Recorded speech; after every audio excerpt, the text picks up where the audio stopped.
నా పేరు పల్లపోలు నాగమనోహర్ లోహియా. నేను S R human rights and anti corruption Bapatla జిల్లా కార్యదర్శిగా పనిచేస్తున్నాను. మరి సమాజంలో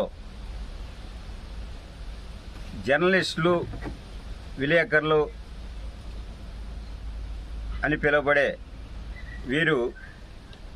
సమాజం చైతన్యవంతం కోసం జిల్లాలో, రాష్ట్రంలో, మరి దేశంలోనే కాకుండా అంతర్జాతీయ విషయాలు కూడా వార్తల్లో వెలుగులో తీసుకొస్తూ సమాజాన్ని సమస్యలు పరిష్కారం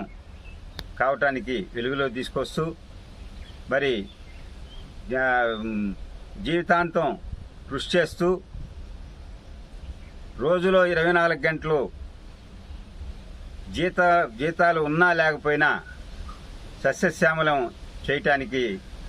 మరి ఎంతో కృషి చేస్తున్నారు. మరి ఇలాంటి వారికి తెలంగాణ రాష్ట్రంలో మాదిరిగా జీతాల విషయంలో కానీ, మరి ఇళ్ళు విషయంలో కానీ, ఇంటి స్థలాల విషయంలో కానీ మరి వీరికి గవర్నమెంట్ గుర్తించి వీళ్ళకి చట్టబద్ధంగా వాళ్ళకి రావాల్సినవి ఏర్పాటు చేస్తూ, మరి లాయర్ల మాదిరిగా వీళ్ళకు కూడా ఏర్పాటు చేస్తూ మరి జీవితాంతం సంపూర్ణంగా ఈ యొక్క సమాజ శ్రేయస్సు కోసం, జిల్లా కోసం, రాష్ట్రం కోసం ఇంకా పైబడి అనేక విధాలుగా వీళ్ళు కృషి చేస్తూ వాళ్ళ మేధావితనంతో, వాళ్ళ తెలివితేటలతో ఈ యొక్క చేసే ప్రభుత్వాలకి సహకరిస్తూ కొన్ని విషయాలు వాళ్ళకి సలహాలు సూచిస్తూ సమస్యలు వెలుగులో తీసుకొచ్చి పరిష్కారం చేస్తున్న వీరికి కొన్ని సందర్భాల్లో చట్ట వ్యతిరేక శక్తులు వీరి మీద దాడి చేసి మరి హత్య చేసినా కూడా ప్రభుత్వాలు కానీ ఇతరులు కానీ ఎవరు పట్టించుకునే సందర్భాలు తక్కువగా ఉంటున్నాయి. మరి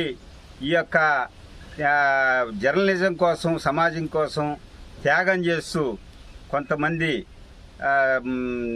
సగం జీవితంలోనే చనిపోతున్న వాళ్ళు కూడా ఉన్నారు.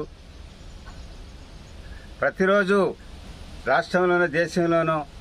అంతర్జాతీయంగా ఎక్కడో చోట విలేకరుల మీద దాడి జరగటం, వారు అకాలంగా చనిపోవటం, తర్వాత మరి గవర్నమెంట్ పట్టించుకోకపోవటం, మరి వాళ్ళ కుటుంబాలు బజార్ను పట్టడం, ఎంతో ఇబ్బందులు, సమస్యలు మనం చూస్తూ ఉన్నాం. వారు కూడా మరి లాయర్లతో పాటుగా ఎంతో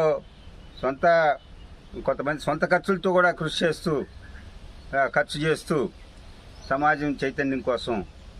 మన ఈ యొక్క జిల్లాని, రాష్ట్రాన్ని, దేశాన్ని అభివృద్ధి చెందటంలో పాలు పోసుకుంటున్నారు కనుక వారి విషయంలో గవర్నమెంటు, ఈ యొక్క కూటమి ప్రభుత్వం, మన ముఖ్యమంత్రి చంద్రబాబు నాయుడు గారు, మరి అట్లానే అందరూ కూడా పవన్ కళ్యాణ్ గారు, ఉప ముఖ్యమంత్రి పవన్ కళ్యాణ్ గారు తదితరులు అందరూ కల్పించుకొని వారికి చట్టబద్ధమైన రావాల్సిన ఏర్పాటు చేస్తూ సహకరించాలని కోరుకుంటూ, మరి ఈరోజు ఈ యొక్క దర్యాప్తు యూట్యూబ్ ఛానల్ బివివి ప్రసాదరావు గారు ఎడిటర్ గారికి మేము కృతజ్ఞతలు తెలియజేసుకుంటూ ఇంతటితో విరమిస్తున్నాం.